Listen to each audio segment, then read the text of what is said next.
తర్వాత లోకంలో 33 సంవత్సరం బ్రతికిన దినములన్నీ కూడా ఆయన పరిశుద్ధుడుగా, పవిత్రుడుగా, నిష్కల్మషుడుగా, నిర్దోషిగా జీవించినాడు. అందుకని కీర్తనీయుడు అంటాడు, పరిశుద్ధతలో నీ అంత మహనీయుడు ఎవడు అంటే లేడు అని దాని ఉద్దేశం. దాని బ్రతికిన జన్మలన్నీ కూడా దేవుడుగా నిరూపించుకొని అనేకులు స్వస్థపరిచినాడు, చనిపోయిన వారిని లేపినాడు, గుడ్డివారిని, కుంటివారిని, మోగవారిని అందరికీ అనేకులు స్వస్థపరిచినట్టుగా మనం చూస్తాం. అంటే నేను నిజమైన దేవుడు అని స్వస్థత దానికి ముద్ర వేయబడ్డది.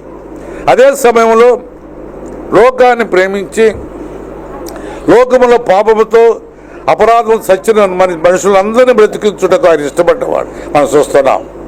కనుకనే ఆయన మహామహుడై, మహోన్నతుడై, మహిమగల దేవుడై తండ్రి కుడి పార్శ్వ మీద కూర్చున్నవాడు అయ్యుండి కూడా మానవుని ప్రేమించి మహిమను వదులుకున్నాడు. ఈ లోకానికి వచ్చి మానవునిగా కన్యమరి గర్భములు పరిశుద్ధుడుగా జన్మించినాడు. ప్రియులారా, పరిశుద్ధుడిగా జన్మించి 32 సంవత్సరం జీవించి అనేక అద్భుత కార్యములు జరిగించి తన దేవుడు నిరూపించుకుని చివరిగా మన ప్రజలందరి కొరకు తన ప్రాణం పెట్టుటకు ఆయన ఇష్టపడు. ఆనాడు ఎలాగైతే ఐగుప్తు దాస్యముల వారు ఉండి దాని నుండి ఎలాగ విడిపించబడినారో అయితే నీవు నేను పాపములో నుండి, శాపము నుండి, లేక దూరస్తులమైన నీవు నేను, శత్రువుల మనము నేను, అది తీర్పుపత్రిక రాస్తాడు.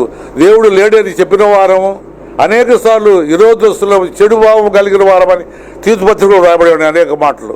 ఇవన్నీ కలిగిన మానవుడిని ప్రేమించి ఆయన తన ప్రేమకు సంగుర్తుగా ఆయన లోకానికి మానవునికి వచ్చినాడు. పిల్లలు తన్యమని గర్భము ఆయన పవిత్రుడిగా జన్మించి 33 సంవత్సరాల లోకంలో జీవించి పాపములో పడి నిత్య నాశనం పోతున్న నన్ను మహిమలో చేర్చుకోవటకు ఇష్టపడి మనందరి పాపముల కొరకు, మనందరి దోషముల కొరకు, మనందరి నిత్య నరకాగ్ని పడుతున్న నన్ను రక్షించుటకు ఆయన మానవునికి లోకమునకు వచ్చి ఈ లోకంలో జీవించి అనేక దినములను బ్రతికి చివరిగా ఆయన మన పాపభారమంతయు ఆయన ఈపుపై మోపబడ్డది. ప్రియులారా, నీవు నేను చేసింది పాపం, మనం చేస్తే పాపమునకు శిక్ష నీవు నేను అనుభవించాలా. అయితే మనందరి పక్షముగా మనందరి దోషములు, పాపములు అన్నీ కూడా ఆయన ఈపుపై మోపబడిన మాట రాయబడి ఉన్నాయి. ఆ సిలువ ఒక సిలువను ఆయన భుజంపై పెట్టి ఆ వెరుషుల వీధులలో పిల్లలు గమనిస్తాం. ఆయన శ్రమలు, ఆయన నిందలు, ఆయన అవమానమును మనం భావనిస్తున్నట్టయితే ఆ సిలువ కొయ్యను భుజంపై పెట్టి యెరూషలేము వీధులలో బలిపశువునిగా ఊరేగిస్తున్నారు. మీరు చూస్తుంటారు, కొన్ని జాతరల కాడ దొరబోతుల్లో అడ్లు పెట్టి ఊరేగిస్తారు. ఆ రీతిగా పరిశుద్ధుడు, పవిత్రుడైన మన ప్రభువుని ఆయన ఆ రీతిగా ఆయన భుజంపై సిలువ పెట్టి, మోయలేని భారమైన సిలువ భుజంపై పెట్టి ఆ యొక్క యెరూషలేము గమని వెలుపులు తీసుకుపోవటానికి ఆ యెరూషలేములో ఆయన తిప్పుతున్నారు. ఒక బలిపశువుని తిప్పినట్టు తిప్పుతున్నారు. అదే కాదు ప్రియులారా, ఒక పొయ్యి మీద పెట్టారు. ఆ భాషాను ఋషభములు బైబిల్ ఏం రాయబడిందంటే భాషాను ఋషభములు బలమైన ఋషభములను రాయబడ్డాయి.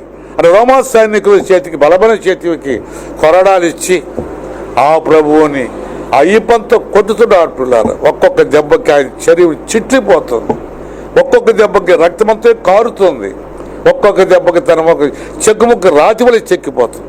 వారు ఊరేగిస్తూ బలం కొద్ది ఒక మాట రాయబడింది, వారు కచ్చితీరా కొట్టిది అని మాట రాయబడింది. ఆ మాట మనకు వాస్తవముగా ఆ దెబ్బలు నీయి నావి.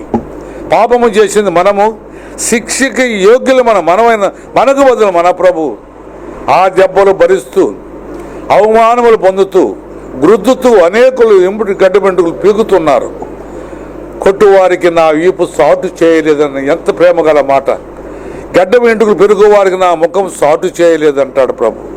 అది వాస్తవముగా నీవు నేను తినవలసిన శ్రమల నిందలు ఆ ప్రభువు ఆ యెరూషలేము అంతా తిప్పి తన శరీరం అంతే పగిలిపోతుంది, రక్తము కారుతుంది, ఎక్కడ చూసిన గాయములు, దెబ్బలు. ఎవరిగా ఆ ప్రభువుని గవిని వెలుపల వేయబడ్డారు. ఆ కుస్తు ఒక చిన్న మచ్చతో స్టార్ట్ అవుతుంది. అది రాంగ చేతులు, కాళ్ళు, ముక్కులు అని తినేసి మరణానికి అప్పు చెబుతుంది. అలాగనే మానవుడు పాపము చిన్న అబద్ధముతో ప్రారంభిస్తాడు. అది రాంగ భయంకరమైన హత్యలు, ఘోరాలు చేసి వాడు నిత్య నరకానికి వాడు ప్రాణాన్ని చెప్తున్నాడు. ఆ యొక్క కుష్ఠవ్యాధి వారికి ఊరు బయట కాలనీస్ కట్టారు. నాకు గుర్తుంది, బోడిగోడ తోటగడ కట్టుంటారు అప్పుడు. అలాగా పాపం చేసే ప్రతి వ్యక్తి గవిని వెలుపులు ఉండవలసిన వాడే కానీ ఇంట్లో ఉండలేదు. ఆ కుష్ఠవ్యాధిని ఇంట్లో ఉంచరు. భార్య కానీ భర్త కానీ అసహించుకుంటారు. అటువంటిది భయంకరమైనది కుష్టు. అలాంటి నువ్వు నేను చేసిన పాపాలు అలాంటి భయంకరమైన పాపాలు ప్రియుల. అలాంటి కనుక మనం గవిని వెలుపులో నిన్ను నన్ను గవిని లోపలికి తీసుకొచ్చిన మన ప్రభు యెరూషలేము గవిని వెలుపల ఆయన సిలువ వేయబడ్డాడు. ఇప్పుడు గమనిద్దాం.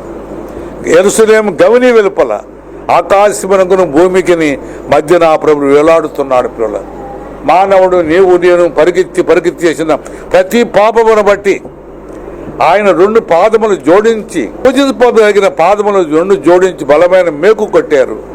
రక్తం కారుతుంది. అరిచేతులలో చిలలు కొట్టబడ్డాయి. అవిధేయులమై అపవిత్రులమై చేయడానికి దోషకార్యములు చేసిన పవిత్రమైన చేతులతో ఆయన చేతులకు ఆ బలమైన మేకు కొట్టబడ్డది. అక్కడ నుండి రక్తము కారుతున్నది. చెడ్డు తలంపులతో చెడు ఆలోచన చేసిన చెడ్డ కార్యమును బట్టి ప్రభు శిరస్సుపై ముళ్ళకీటం పెట్టి మొత్తినారు. ఆ గరుకైన ముళ్ళు ఆ మృదువైన శిరం దిగబడినప్పుడు అక్కడ నుండి రక్తము కారుతుంది. ప్రియులారా, డొక్కలో బల్లెపు పోటు, నీరు రక్తము కార్యం గమనిద్దాం. ఇక నాలో రక్తము లేదు, నా రక్తమంతా మీ కొరకు మీ పాపముల కొరకు దారబోసినాను. నేను నీళ్ల వల్లే పోయబ